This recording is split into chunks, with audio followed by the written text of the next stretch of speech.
اور یہ صدیوں کا آپ سمجھ لیں ایک اختلاف ہے جسے میں نے ایک جملے میں جمع کر دیا کہ رسول اللہ صلی اللہ علیہ وآلہ وسلم کی مبارک زندگی میں صحابہ کرام کی جو عقیدت تھی اللہ کے محبوب کے ساتھ صلی اللہ علیہ وآلہ وسلم، وہ عقیدت آج اگر آپ نے کسی میں دیکھنی ہے تو وہ بریلوی مکتب کے لوگ ہیں. لیکن نبی علیہ السلام کی وفات کے بعد صحابہ کرام کی جو حضور کے ساتھ عقیدت تھی وہ آپ نے اگر دیکھنی ہے تو وہ اہل حدیث کے اندر ہے. جی بخاری مسلم میں حدیث ہے کہ نبی علیہ السلام کا مبارک پسینہ صحابہ کرام خوشبو کے طور پہ استعمال کرتے تھے. بالکل ٹھیک ہے سر، آج تو ہم پسینہ نہیں لے سکتے اور نہ اس پہ قیاس کر کے قبر رسول کی مٹی اکھاڑ سکتے ہیں. کیا صحابہ نے اکھاڑی؟ جی بخاری میں آتا ہے نبی علیہ السلام نے وضو کیا، وضو کا جو پانی ہے صلح حدیبیہ کے موقع پر صحابہ کرام نے لے کے اپنے جسموں پہ ملا، اور جس کو نہیں ملتا تھا وہ دوسرے سے لے کے جسم پہ ملتا تھا. تو یار وضو کا پانی تو آج اویلیبل نہیں ہے. اگر آپ کہیں کہ اب ہم آپ کے بزرگوں کے پسینوں والے ٹیشو پیپر منہ میں ڈالنا شروع کر دیں، جس طرح وہ 2014 کے دھرنوں میں ڈاکٹر طاہر قادری صاحب اپنا پسینہ پوچھ پوچھ کے مریدین میں بانٹ رہے تھے، اور الیاس قادری صاحب ٹی وی میں آپ دیکھ لیں کہ وہ ساری اور افطاری میں وہ جو بوٹیاں کھاتے تھے اس کی ہڈیاں مریدین میں تقسیم کرتے تھے. اب یہ تو ہم نہیں کر سکتے میرے بھائی. آپ نے ان کو پیغمبر بنا لیا ہے کہ حضرت ابو بکر، عمر، عثمان و علی رضی اللہ عنہم اجمعین وعلیہم السلام اجمعین اپنی عزت اس طرح کرواتے تھے؟ انہوں نے تو سوچا بھی نہیں تھا. صحیح بخاری میں آتا ہے نبی علیہ السلام نے حجۃ الوداع کے موقع پر اپنے بال منڈوا کر صحابہ کرام میں تبرکن تقسیم کیے. صحیح بخاری کے اندر ہی موجود ہے. انس بن مالک کہتے ہیں حضور کا ایک بال میرے پاس ہونا دنیا اور جو کچھ دنیا کے اندر ہے اس سے بڑھ کر مجھے محبوب ہے. صحیح بخاری میں حدیث ہے ام سلمہ ہماری والدہ، بلکہ اپروپریٹ ورڈ ہے ہماری ماں ام المومنین، ان کے پاس حضور کے چند بال تھے جو ایک ڈبیا میں انہوں نے رکھے ہوئے تھے، اور اس محلے میں جب کوئی بیمار ہو جاتا وہ پانی برتن میں بھیجتا، وہ اس میں ڈبو کے ہلا کے دیتی تو اس مریض کو شفا ہو جاتی تھی. صحیح مسلم میں حدیث ہے نبی علیہ السلام کا کسروانی طیالسی کالا جبہ اسما بنت ابی بکر کے پاس تھا، اور وہ کہتی ہیں حضور پہنا کرتے تھے اور ہم اس کا دھون مریضوں کو شفا کے لیے دیتے ہیں. یہ حضور کے تبرکات تھے، اس میں تو کوئی شک نہیں ہے. صحابہ کرام، ابو داؤد ترمذی میں حدیث ہے نبی علیہ السلام ایک صحابی کو ملنے گئے تو آپ کو پیاس لگی تو حضور نے کہا میں نے پانی پینا، انہوں نے کہا کہ وہ مشکیزہ ہے، تو حضور علیہ السلام نے اس مشکیزے سے منہ لگا کر کھڑے ہو کر پانی پیا. وہ کہتے ہیں جیسے ہی حضور ہٹے میں نے مشکیزے کا منہ کاٹ کے اپنے پاس رکھ لیا تبرک کے طور پہ کہ اس سے میرے نبی کا منہ لگا ہوا ہے. سر صحابہ کرام نے وہ عقیدت کی ہے جو آپ کو یہ زبانی کلامی یہ جو دعوے کرتے نعرے مارتے لوگ نظر آتے ہیں، لیکن کب کی ہے؟ جب حضور علیہ السلام ان کے سامنے موجود تھے. لیکن جیسے ہی فوت ہوئے ہیں تو آپ کی میت کے اوپر محفل میلاد نہیں ہوئی، آپ کی میت کے اوپر وما ارسلناک الا رحمۃ للعالمین نہیں پڑھا گیا، بلکہ کیا پڑھا گیا؟ سیدنا ابوبکر کا خطبہ 4 جگہ کم از کم بخاری میں ہے، اس سے بھی زیادہ جگہ لیکن ڈیٹیل 4 جگہ. کیا پڑھا؟ اپنی طرف سے اما بعد، یعنی صلاۃ والسلام کے بعد انہوں نے کہا من کان یعبد محمدا فان محمدا قد مات، تم میں سے جو کوئی بھی محمد کی عبادت کرتا تھا جان لے کہ محمد پاکستان میں فوت ہو چکے، اور حضرت ابوبکر صدیق کے زمانے میں مر چکے، کیونکہ مات کا ترجمہ فوت تو نہیں ہم کر سکتے، فوت تو خود عربی کا لفظ ہے. وَمَنْ كَانَ يَعْبُدُ اللَّهَ فَإِنَّ اللَّهَ حَيٌّ لَا يَمُوتُ، اور جو کوئی اللہ کی عبادت کرتا ہے یا کرے گا جان لے اللہ کو کبھی موت نہیں آئے گی. صحابہ میں کون رسول اللہ کی عبادت کرتا تھا؟ کوئی نہیں. مجھے بھی لوگ کہتے ہیں نا انجینئر فرضی جملے بول کے ساڑھے بزرگوں نے لتاڑ دا ہے، تو حضرت بکر صدیق نے فرضی جملہ نہیں بولا، یہ کوئی آیت پڑھی تھی، انہوں نے کوئی حدیث پڑھی تھی؟ 295 سی لگا دینی تھی آپ لوگوں نے.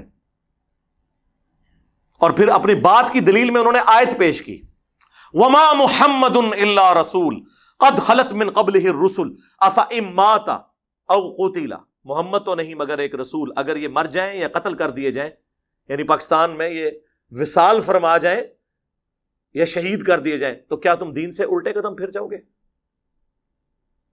اور پھر آپ نے تلاوت کیا انک میت وانہم میتون، اے نبی تمہیں بھی مرنا ہے، تمہارے مخالفین کو بھی مرنا ہے. تو میں کہتا ہوں رسول اللہ کی کامیابی ہے کہ آپ کی میت کے اوپر لوگ آپ کی تعریف کرنے کی بجائے توحید بیان کر رہے ہیں۔ یہ ہے امام الموحدین صلی اللہ علیہ وآلہ وسلم کی تربیت کا نتیجہ۔ ہر درخت اپنے پھل سے پہچانا جاتا ہے۔ تو صحابہ کرام کی تربیت یہ ہوئی بھی تھی۔ اس کے بعد کوئی عرس نہیں منایا، کوئی میلاد نہیں منایا۔ تو آپ اس چیز کو فرق کو سمجھیں۔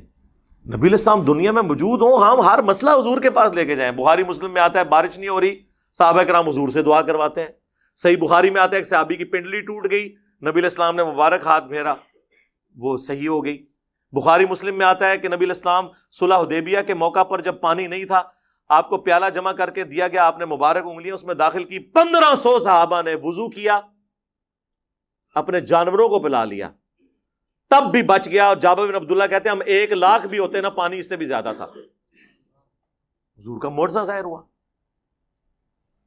تو آج اگر حضور موجود ہو ہم، اور یہ میرا اپنا عقیدہ نہیں ہے، یہ حضرت عمر کا عقیدہ ہے، 1010 نمبر حدیث صحیح بخاری میں، اِنَّا كُنَّا نَتَوَسَّلُ إِلَيْكَ بِنَبِيِّنَا صلی اللہ علیہ وآلہ وسلم، اے اللہ پہلے ہم تیرے نبی کو تیری بارگاہ میں پیش کیا کرتے تھے توسل کے طور پر، اب ہم تیرے نبی کے چچا کو لے کے آئے ہیں، تو ان کی دعا کی برکت سے بارش نازل فرما، تو بارش نازل ہو جاتی۔ قبر رسول پہ تو نہیں گئے۔ حالانکہ صحیح مسلم میں موجود ہے کہ ایک دفعہ سفر کے دوران جب اسی طریقے سے کھانے پینے کا مسئلہ بنا تو سیدنا عمر نے حضور سے کہا یا رسول اللہ آپ کو ہم تھوڑا سا جمع کر دیتے ہیں، آپ اس پہ برکت کی دعا فرمائیں۔ تو بڑی مشکل سے آدھا پیالہ جمع ہوا، حضور نے اس پہ برکت اپنی مبارک ہاتھ ڈالا تو سب لوگوں کو کفایت کر گیا۔ تو حضرت عمر یہ بھول گئے تھے، قبر رسول پہ جاتے کہتے یا رسول اللہ اپنا ہاتھ باہر نکالیں۔ آپ نے 500 سال بعد تو شیخ احمد رفاعی کے لیے نکالنا ہی ہے۔ شیخ زکریا کاندلوی نے فضائل حاج میں نقل کیا اور فضائل سنت میں الیاس قادری صاحب نے، تو میرے تو گھوڑوں کے قدموں کی خاک کو وہ لوگ نہیں پہنچ سکتے، تو یا رسول اللہ آپ اپنا ہاتھ مبارک باہر نکالیں۔ نا اس زمانے سے عقیدے یہ گلاں نہیں سن ہوندیاں، پرانیاں گلاں، پرانے عقیدے، پرانے بابے تے شاہی کوئی نہیں حضرت عمر کے مقابلے میں، میرے مقابلے میں نہیں۔ تو حضرت عمر کے لیے تو کوئی نہیں نکلی، تو مثالیں تو ہم نے وہاں سے ہی دینی۔ بھائی حضرت عمر کے لیے اگر ہاتھ نہیں نکلا تو بابے تے شاہی کوئی نہیں، جھوٹے واقعات۔ تو نبی علیہ السلام کی مبارک زندگی میں آپ کے ساتھ جو معاملات ہیں وہ وفات کے بعد اس طریقے سے نہیں ہو سکتے۔ ورنہ تو میں نے کئی دفعہ کہا ہے کہ آپ لوگ جڑیں بنو، اکد مولوی دی لت پنو، روزہ شریف پہ ہم اسے لے جاتے ہیں، ٹھیک کروائیں۔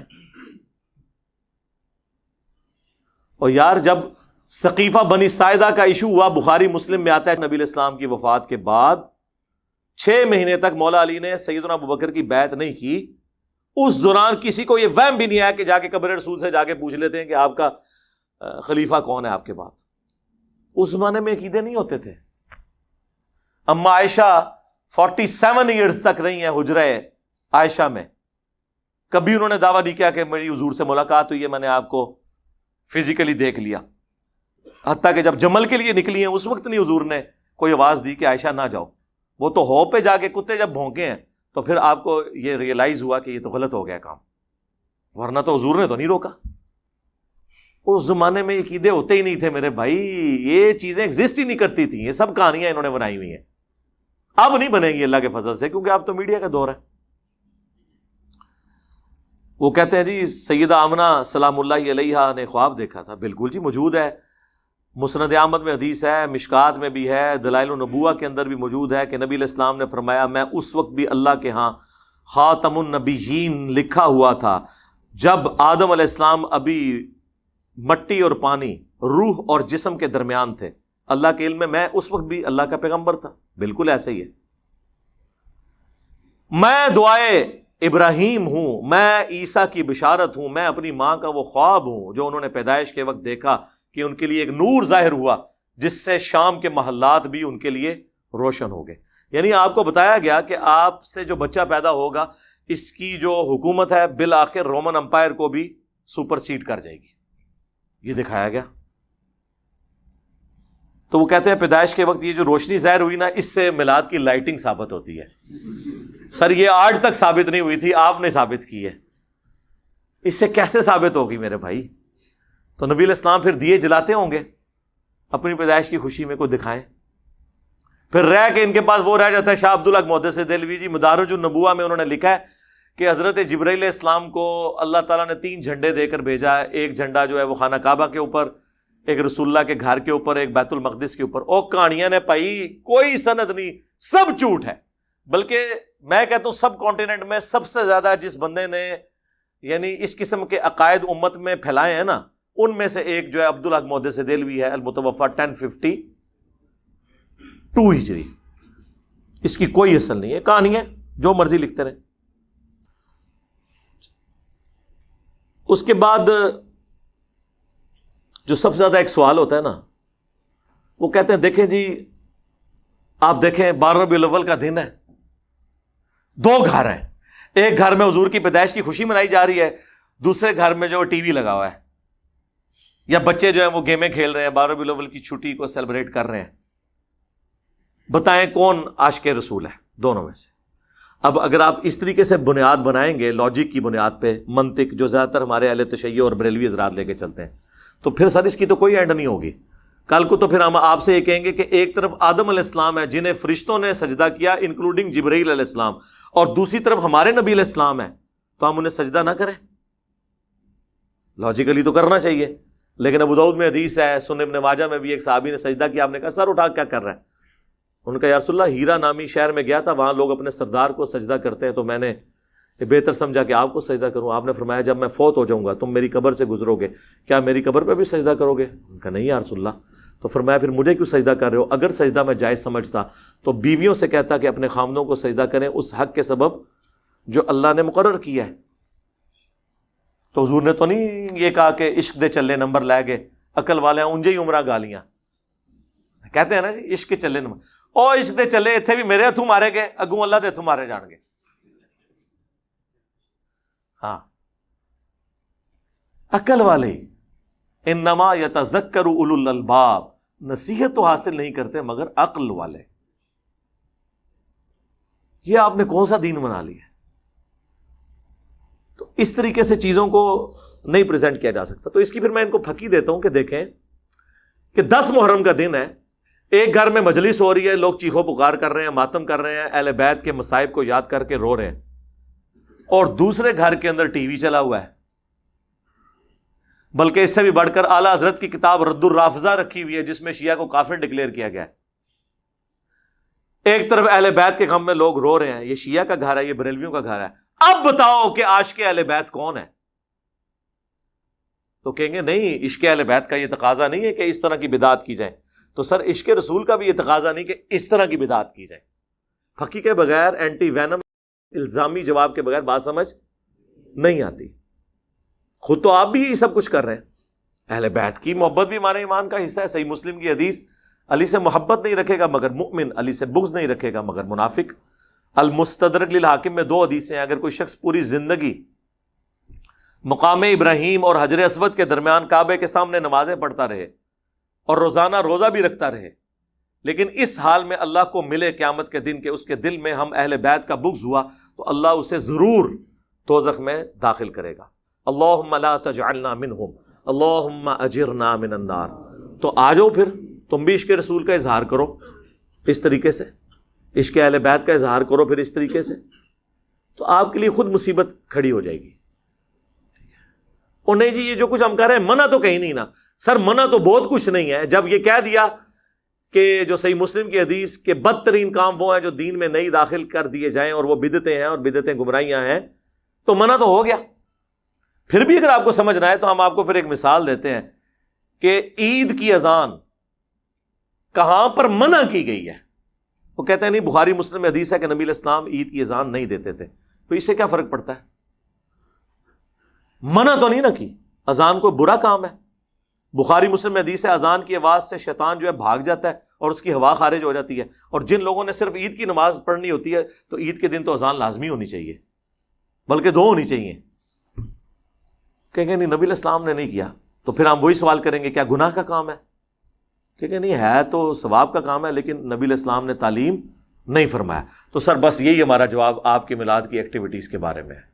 آپ نے میلاد منانا ہے، صحیح مسلم 2750، فیہ ولدت وفیہ انزل علیہ، اس دن میں پیدا ہوا اور اسی دن مجھ پر پہلی دفعہ وحی نازل ہوئی۔